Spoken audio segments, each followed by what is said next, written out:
It's almost midnight, Watchers. Are you ready to join the Midnight Watchers to talk about their favorite strange and scary movies? Welcome to the episode number 4 of Midnight Watchers, and I am Koji. I'm Quentin. And I'm Jennifer Field. And we once again are on Zoom again. And Quentin, you just shared with us something pretty cool about Zoom. Yeah, I just want to just at least congrats Eric Yuan, who is the CEO of Zoom.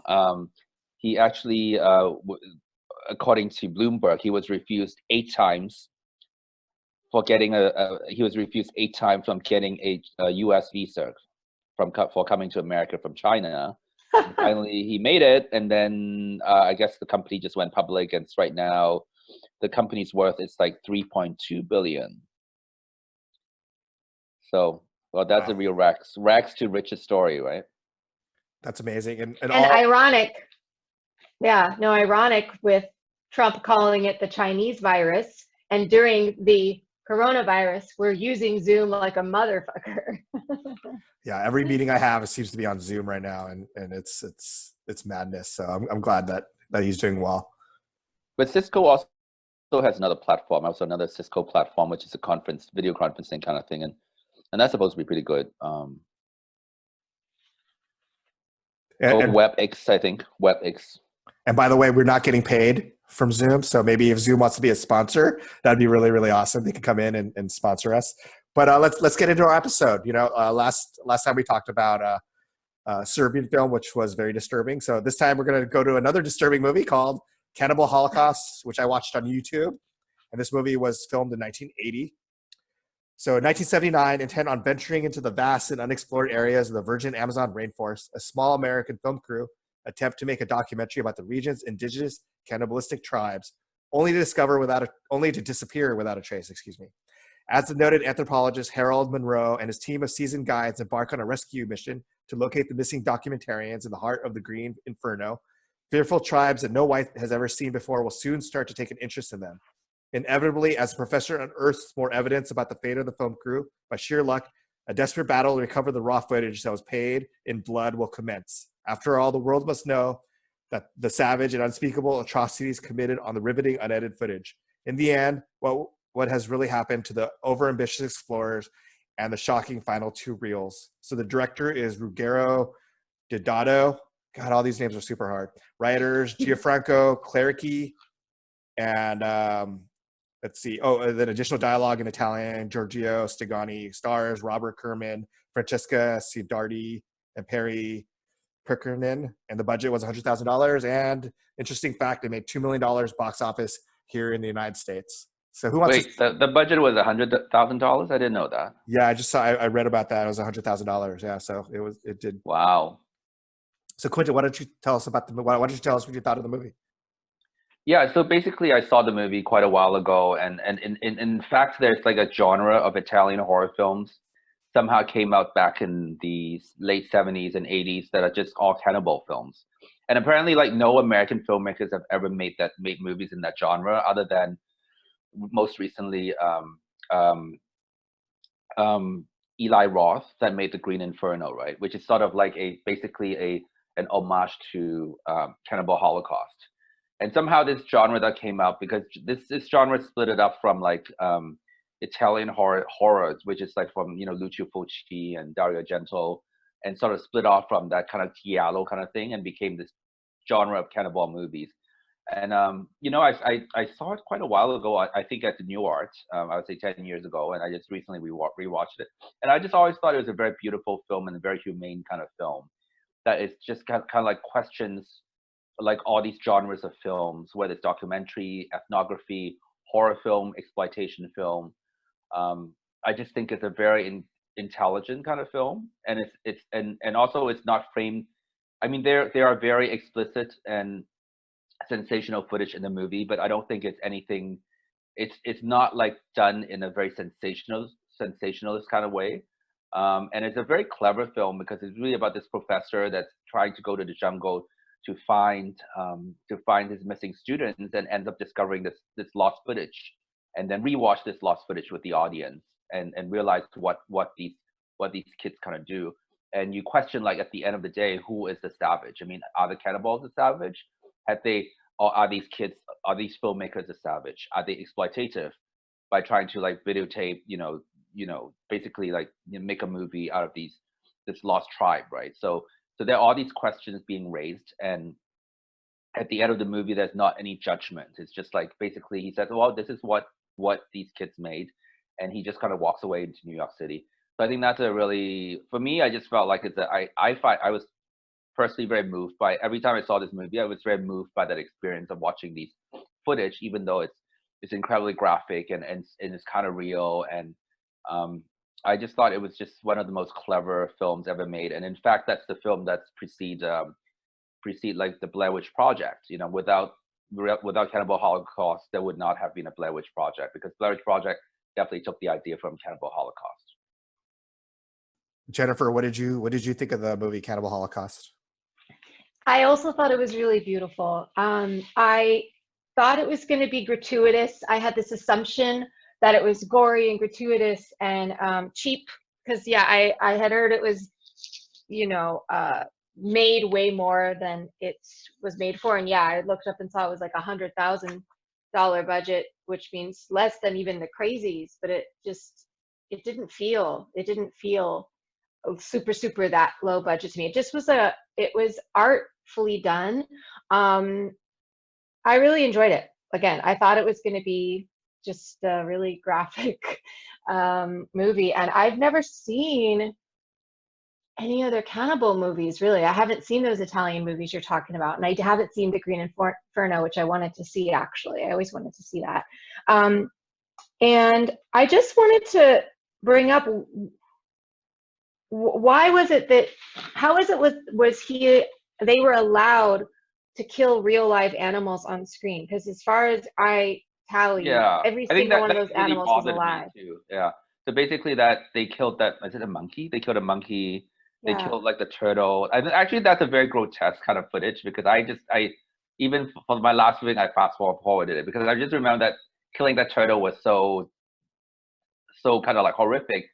But at the same time, if you're seeing any kind of snuff movies, it's really an animal snuff movies, because you do see these animals being killed for real, and it's very hard to watch. But at the same time, I think he's also kind of asking you, hey, you know what is this effects of you watching a real animal being killed to watching kind of like fake humans being killed, right?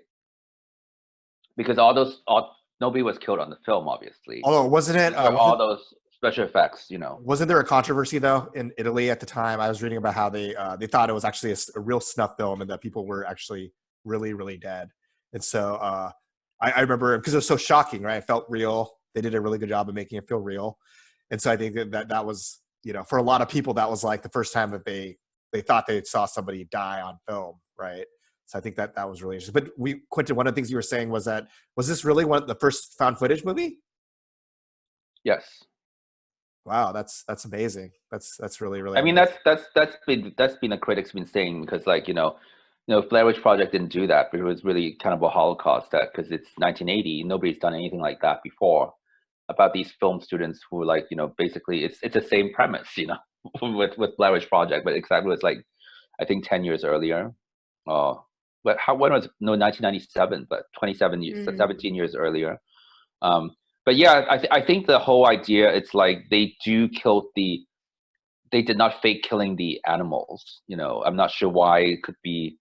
They really killed those animals, but at the same time, they did kill those animals for food, right? So you're questioning, like, well, if a hunter hunts something to eat and to kill, is it inhumane, or is it that's what they could do? I mean, I guess you can be a vegetarian and just eat the leaves or something. I don't know. What would you do? What do you think? Well, I mean, you're right. Animals are killed in that way. They're skinned alive. Their throats are slit alive. Like that poor turtle was, like, still wiggling when they were, like, ripping off its shell and beheading it. It was so disgusting. The monkey's head, like, was cut in half. The muskrat thing was like, it was just. And yes, you're right. That happens. That is what happens. Hunters do it. Poachers. Even in factory farming, they're not killed humanely. The idea, of course, is that for the purposes of entertainment and art, you're not supposed to do that. But well, who's to say, right? The animal is still suffering and feeling the same pain. And really, the real answer, yeah, is to be a vegetarian or vegan all the way, not even wear leather and wool and even silk. So yeah, if you really, really care about animals, you need to cut back on your use of animal products. That's right. But yeah, generally speaking, you're not supposed to hurt animals for entertainment and art. But yeah, I think brings up a great point. I mean, they're doing it all the time, and for hunting and for trophy prizes and not just food, right? Although I think it is interesting that on YouTube, in the YouTube version of it, they actually cut out the animal killing part of it. Oh, and they only so you didn't have to watch it. I didn't watch any of it. I saw it earlier in another version, and they didn't have any animal killing. But it's really interesting because YouTube, they didn't ban like the vagina and the breasts and the killing of humans, but the killing of animals was like one step too far. And that's a really interesting choice, I think, by YouTube. I was like, wait, I'm seeing like a penis and butt Right. and all these like body parts, and they're having like, they're like killing people. I know it's fake, but they're killing people, and yet like they didn't allow any of the animal parts of it, which I found kind of really, really fascinating. So was there a free version you saw on YouTube, or what was it? Yeah. There's a free full movie version. It's called the director's version, minus the animal killings. So I mean, you see like parts of the animal killings, but you don't see like the graphic part of the animal killings. Like you don't see Because the version I rewatched was on Amazon Prime. I think I bought it for like $3.99, and everything was in there. So I fast forwarded through, like, I just remember the turtle was very grotesque. Killing that turtle, so I'm like, I can't deal with it. So I just fast forwarded through that little segment. You fast forwarded? Yeah, Through the because I've seen turtle? it. I don't need to know. I don't need to see like animal killing porn, right? And it's not a pleasurable pornographic experience. Wait. So let me get this straight. So you could watch children getting raped, but animals is too far. But no, but they were just, it's the idea, right? It's like you didn't see any children getting raped, because That's you wouldn't true. It be was able to just do the that idea anyway. Yeah. It's really like, I mean, that's kind of cinema. I mean, and that's why it's interesting about, this movie is that, they're in some way the director, the filmmaker is using, the reality of killing animals to sort of like make those human killings more real, so that you would believe it. And you always think that it's a snuff film because you see that, oh, they killed this animal for real, they must kill these human beings for real, and those kind of like native rituals. But what is most interesting, I think, it's like, the beginning of documentary film, which is like Robert Flaherty's Nanook of the North. I'm not sure if you guys have seen that. So basically, the beginning of documentary cinema is ethnography. So basically, Robert Flaherty is an American filmmaker. It's 1930 something. He went to the North Pole and shot this documentary that exposes the life of these Inuits.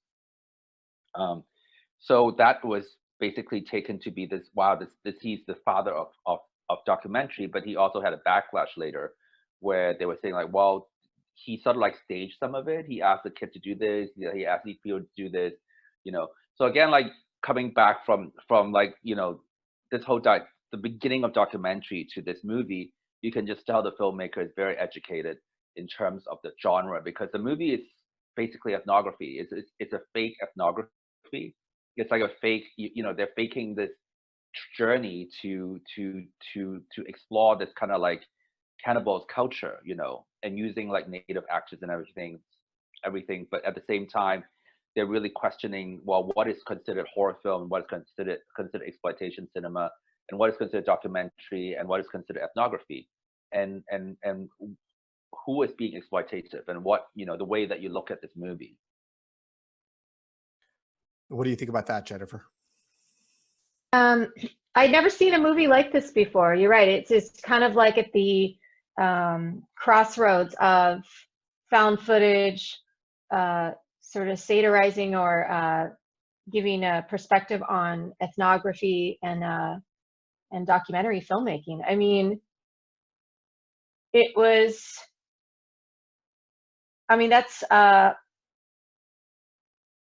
I've never seen, I guess, a documentary done where I felt like they were exploiting the people or the culture that they were covering, but I'm sure, especially like a long time ago, maybe, it's been done, people are, they could think another culture or a really less westernized culture is sort of primitive or savage. And I know that that is like a running theme that happens. Sometimes people will look at another culture and think because they're naked or they have different practices that they're somehow less than. And so, but I've never seen anything like that. So this movie kind of was like, oh, gave me a window into, yeah, that is out there. That's part of sometimes documentary filmmaking, and it can be exploitative. Well, I mean, the one you're talking about. Yeah, I guess like the whole idea is not necessarily like documentary. I mean, the whole idea is like, the documentary being exploitative of its subjects has always been around since the beginning of documentary, like, Nanook of the North, where you're wondering, well, he just went up there and shot this, this Inuit family, makes so much money of it. They never saw any of it. And the whole idea, that's one way of exploiting the subjects, right? The second way is just like, well, whether the viewer believes that this is all real, because back when there's no other documentary films, they say, oh my god, this is totally real, because but at the end of the day, when people find out that, oh, actually the filmmaker staged a lot of the things, maybe he was on a fish, but partly filmmaking, you have to do it, right? So it's the viewer also being exploited by cheating, thinking that, oh, whatever that's presented on the screen is truth and it's documentary, but actually a lot of it is staged. So there's this level of exploitation, I wouldn't say exploitation, but it's just like the truthfulness of it, it's kind of like playing with this truthfulness of the audience, playing with the audience, or manipulating the audience. Manipulation is what I'm saying, and manipulating the subjects of this documentary for personal gain. And that's one of the things that really, really bothered me about the movie was just, I hated those documentarians so much. They're just so over, like, they were so crazy. They're burning the village and stuff. And they raped that young girl.